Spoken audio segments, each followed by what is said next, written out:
Deze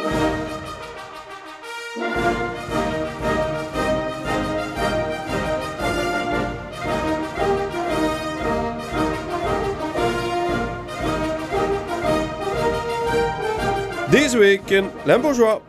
Meer dan 100 sterrenchefs in Roermond en Business Forum Azerbeidzjan in Maastricht.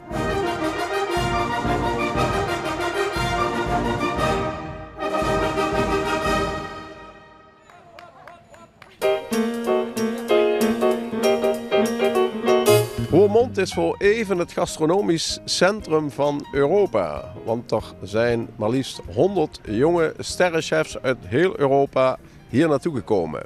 Ze beginnen met een conferentie in de Münsterkerk, dus niet een heilige mis. Daarna gaan ze voor een soort foodfestival naar kasteeltje Hattem. En vanavond is er dan nog een gala-diner. In totaal waren er zo'n 275 restaurateurs naar Roermond gekomen. De Münsterkerk was helemaal vol.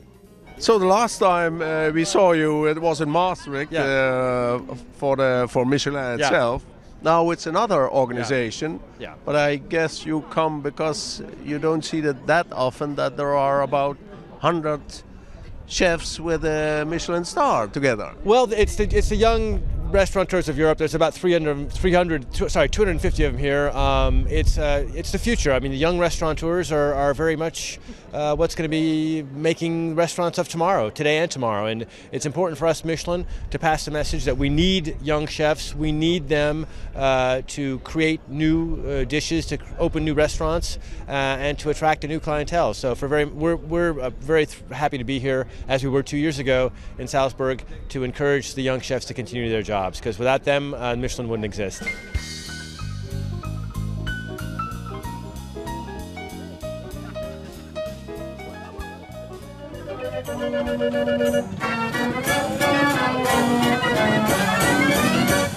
Ja, het is eigenlijk dankzij jou en je collega Jan Marees dat het überhaupt hier in Roermond plaatsvindt en niet ergens anders in Nederland, bijvoorbeeld in Maastricht. Bijvoorbeeld in Maastricht, ja. Dus we hebben ons 2 jaar geleden zijn we daarmee begonnen. Toen was het wel duidelijk dat het naar Nederland zou komen, het congres.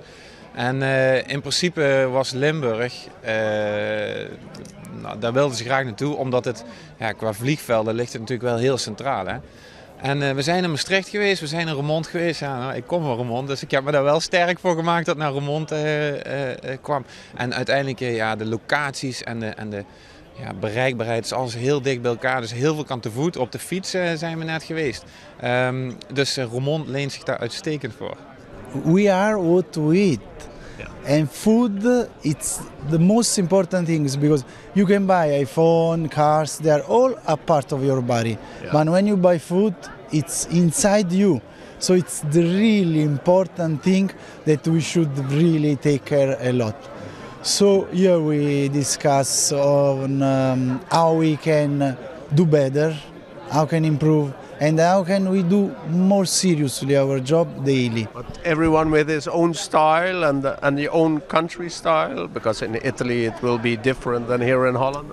Yes, it's very important that every chef have his personality.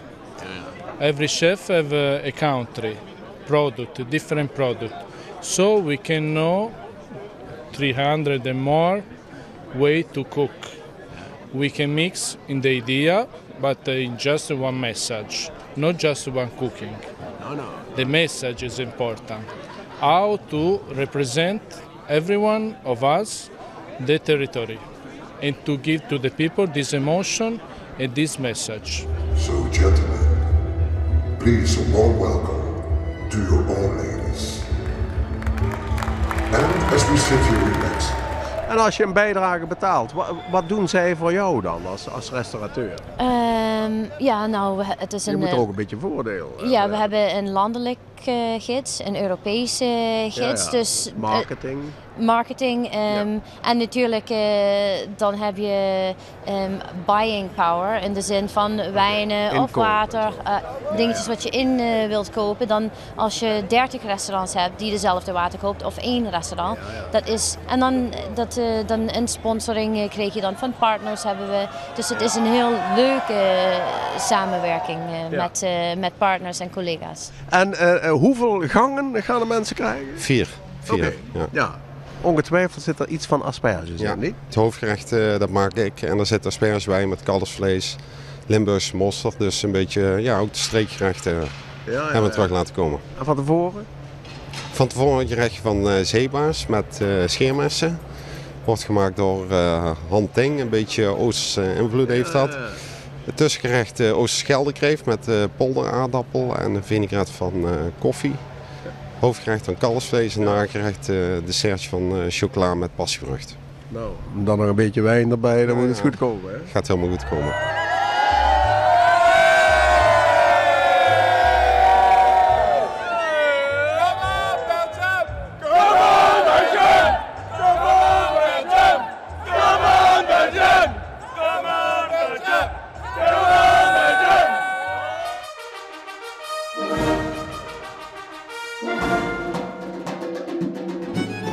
Op de Maastricht School of Management werd het Business Forum Nederland-Azerbeidzjan gehouden. Met name het bedrijfsleven uit Limburg en het land Azerbeidzjan was daarbij aanwezig. Ja, nu hebt u hier een deel van het forum bezocht. Is het dan een diplomatieke ochtend of worden er ook echt concreet zaken gedaan? Ik heb gesproken met de minister van Economische Zaken uit Azerbeidzjan en ook met de directeur van het grote staatsfonds wat ze daar hebben. Dus de Movsumov is dat. Dat is een man waarvan we nog veel verwachten in Azerbeidzjan. Die leidt een zeer groot fonds waar 40 miljard euro in verzameld is. En dat geld wordt voor een deel in Azerbeidzjan en in de regio geïnvesteerd.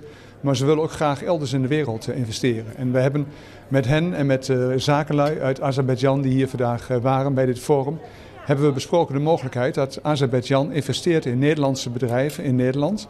En dat die vervolgens ook een productieeenheid in Azerbeidzjan opzetten. En dat ze ook weer bereid zijn om daar dan ook nog weer in Azerbeidzjan in te investeren. En daar wil Limburg nog een graantje van meepikken, neem ik aan. Ja, Limburg zit natuurlijk vooraan op dit moment in de relatie met Azerbeidzjan. Dat blijkt al uit het feit dat het hier georganiseerd wordt in Maastricht. René van der Linden die trekt daar ook al jaren heel hard aan. Heeft goede relaties in Azerbeidzjan tot op het hoogste niveau. En dat is ook heel goed voor de Limburgse bedrijven om daar gebruik van te maken.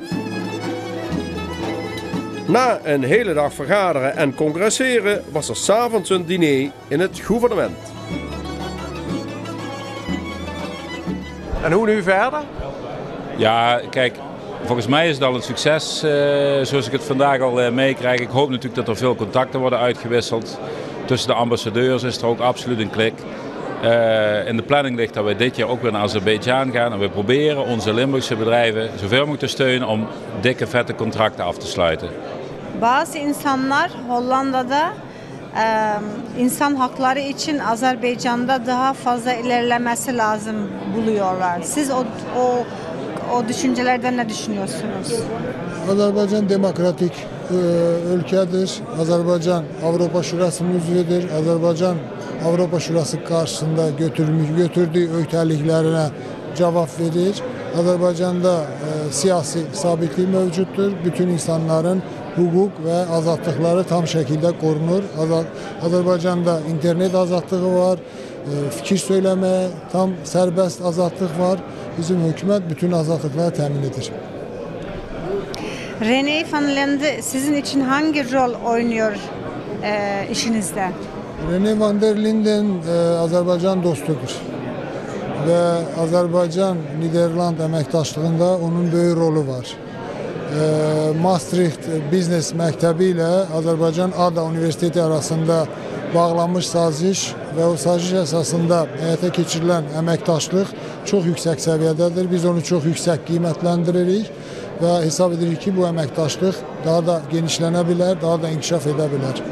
Ja, en u bent in feite de aanjager van het hele forum en ook sowieso van de relatie tussen Ja, Nederland en Azerbeidzjan, maar zeker ook tussen Limburg en Azerbeidzjan. Hoezo kwam je op Azerbeidzjan? Ik bedoel, dat is niet een land dat je meteen te binnen schiet. Hè? Men denkt eerder aan zaken doen met China of noem maar Amerika. Nou, ik heb dus heel goede relaties met dat deel van de wereld. Met Kazachstan, Azerbeidzjan, Rusland, Turkije, Albanië. Dat zijn landen die in ontwikkeling zijn. Die natuurlijk nog een hele weg te gaan hebben. Maar als je ziet de ontwikkelingen in Azerbeidzjan, een land wat goed bij ons past. Met agribusiness, met logistiek, met chemie.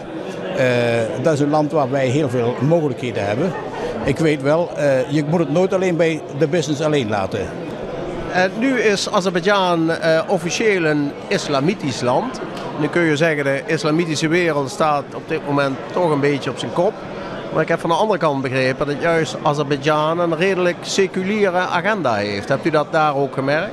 Nou, niet alleen gemerkt. Ik heb ook in de afgelopen 20 jaar heel vaak deelgenomen aan interreligieuze en interculturele conferenties, wat juist het samenleven van de religies bevorderde.